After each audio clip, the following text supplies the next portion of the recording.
Einstein equals massive cranium question mark?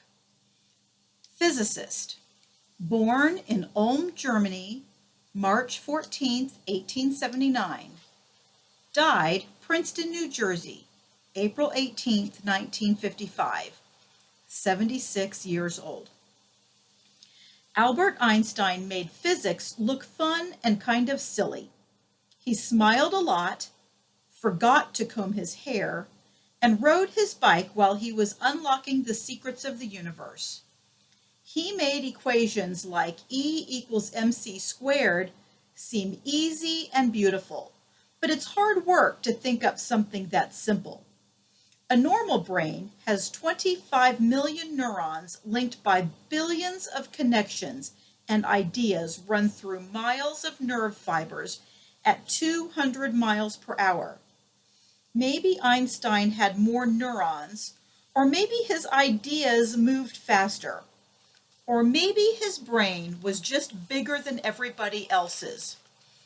Einstein himself shrugged off his smarts. A new idea comes suddenly and in a rather intuitive way, he said. Einstein was born in Germany into a Jewish family. His mom noticed that his head was fat with weird angles. He didn't even speak until he was 3, but his chubby noggin was the right size for soaking up geometry and science. Pretty soon, Einstein's big head was outthinking his teachers. He dropped out of high school and went to a polytechnic institute in Switzerland to see what he could learn someplace else. But once a student there, he spent a lot of time not going to class. Einstein's lab was his own brain. Einstein was only 26 when he came up with the general theory of relativity. His paper on photoelectric effect earned him the Nobel Prize. Everybody wanted a piece of him. His ideas were in demand, and he was given honorary doctorate degrees in science, medicine, and philosophy from universities all over the world. But the world was at war a lot of the time. During World War I, Einstein became a pacifist. He believed in a world government. A few years before World War II, Einstein left Germany and moved to the United States.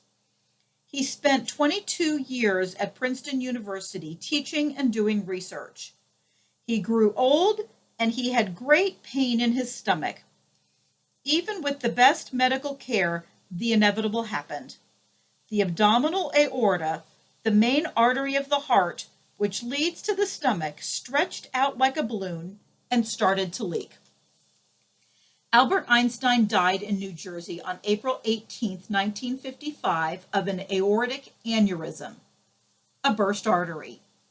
He was 76 years old. The world's most famous genius and humanitarian was dead. He had expressed a wish to be cremated, but before that happened, Einstein's body was examined in a so-called routine autopsy. The pathologist on duty, Thomas Harvey, couldn't believe his luck when he saw Einstein's chilled corpse splayed out on the steel table. First, he sliced Einstein's body open right down the middle. The rib cage that had protected Einstein's insides for almost 8 decades was jimmied open. With tweezers, clippers, pruning shears, a bone saw, and various other tools of the trade, the pathologist examined Einstein's guts.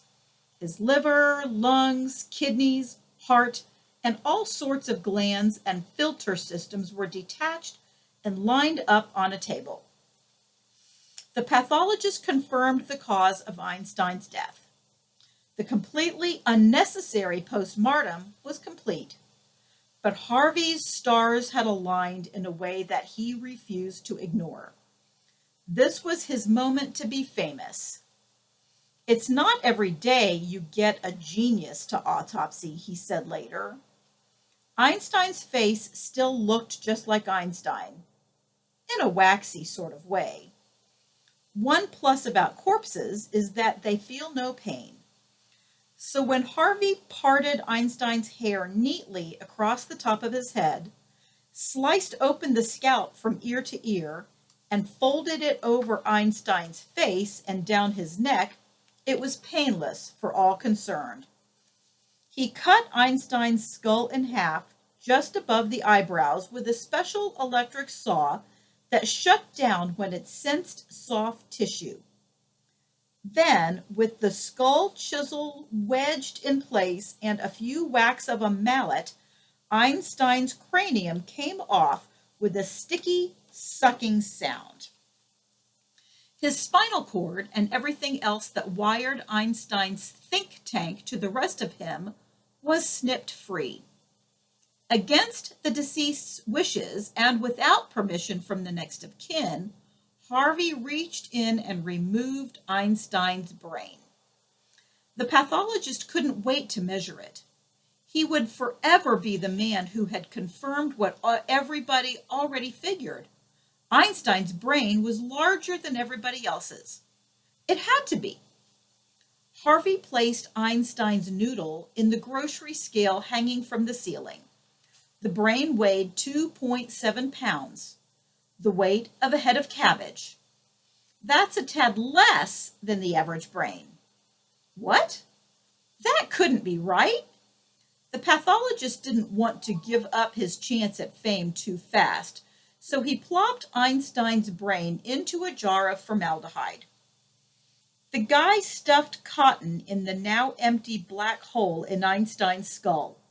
The top of the cranium was set back in place, and it stayed put after Einstein's peeled face and scalp were sewn back together. The pathologist arranged Einstein's hair in a really bad old man comb-over to hide the stitches. The organs were returned to the torso, and Einstein's chest was stitched together like a seam on a baseball. Thomas Harvey met with the press and reported his findings. He didn't mention that Einstein's brain was now floating in a jar in the body parts room. And when Harvey got back to the autopsy room, Einstein's mangled remains were off to be cremated. At the crematorium, the mourners didn't notice their loved one's upper story had been gutted of all its marbles. Einstein's oh-so-light body was cremated, and the ashes were scattered somewhere in New Jersey.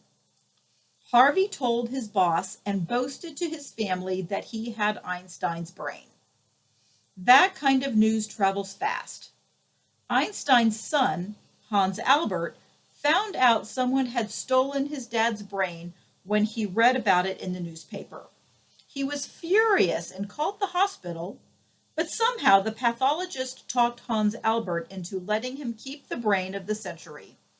He promised Hans Albert he would use it in a scientific study. The hospital didn't see it that way and fired Harvey. So Harvey took the brain home. After all, Hans Albert had given it to him. In his spare time, Harvey photographed Einstein's intact noodle before he cut it in half and sliced it, luncheon meat thin, into 240 pieces, then embedded the slices on microscope slides. The leftover brain chunks filled 3 jars. Years and years went by. Einstein's brain spent a few decades in Harvey's basement in a beer cooler. It also took a trip across the country in the trunk of Harvey's car. Harvey didn't know the first thing about how to study the brain, nor was he able to get anyone else to do it. He sent slides through the mail to various brain researchers without his return address, and he never followed up. 30 years later, in 1985, one of the researchers who had received blobs of Einstein's gray matter discovered that his brain had more cells than normal brains. But no one is sure if that's what made him so smart. After keeping Einstein's brain for 40 years, Harvey finally found someone to study it.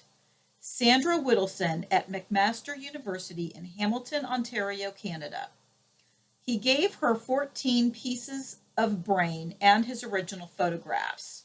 She concluded that Einstein's inferior parietal region, the area associated with visual and spatial reasoning, was 15% larger than normal, and he didn't have a Sylvian fissure, a particular crevice like you and I have.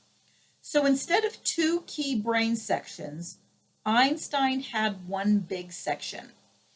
That study was done using Harvey's photographs and autopsy measurements, not the brain itself. Harvey could have returned the brain to its rightful owner after photographing and measuring it. Stealing something is always a stupid choice. Before Harvey died in 2007, he drove Einstein's brain back to Princeton Hospital and gave it to the pathologist who held his old job. The brain is still there. Einstein's theories continue to astound physicists today, but before he died, he offered up another theory. Our death is not an end if we can live on in our children and the younger generation. For they are us. Our bodies are only wilted leaves on the tree of life.